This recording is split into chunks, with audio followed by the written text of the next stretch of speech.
So I'm here, and we're going to show you a little bit of some of the changes you can get in a relatively short period of time with dry needling. So got Dan here, amazing climber, amazing boulder, climbing coach, and just got back from a few weeks in Bishop, California, doing some amazing bouldering. And so he's coming back. There's a little bit of some activation problems with his hip. He's having some pain there as well. So knees together and feet come apart. I'm gonna go. So hold right there. Don't let me push that down. And then straighten this leg out here too. Roll your pelvis forward. Hold here. Don't let me push these down from the floor. So we've got a couple spots that are just not engaging well. Whereas if I put them to the front here, hold, don't let me push down. I can climb up on the table. So it's clearly not a strength problem, but we're running into activation pattern problems. So what we're going to go do is go through here, throw a few selective needles in some of these muscles that aren't working well, and then we're going to go and retest.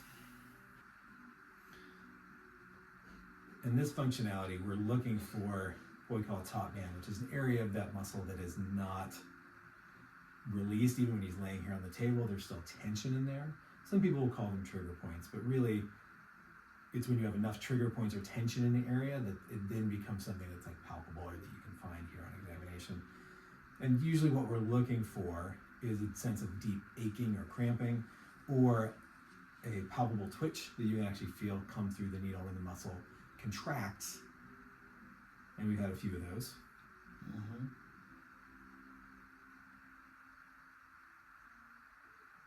And the trouble is with a muscle like your glutes, it's a reasonably good sized muscle, so you kind of have to go in, since it's such a small tool, and just kind of readjust to make sure you work in a big enough area. All right, so I'm going to go through and actually retest those same things right now. So feet together, or sorry, knees together, feet apart.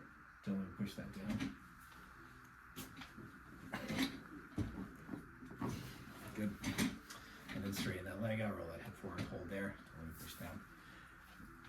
So, as you can tell, there's a really different change in the kind of forces that Dan is able to engage with just after 3 or 4 minutes of just getting those needles in there, doing that release work, resetting that system. And this is a great example of the type of things we see on the sports medicine side, on the immediate activation, on how quickly you can get changes so that then we can get back to training or get back to adventure.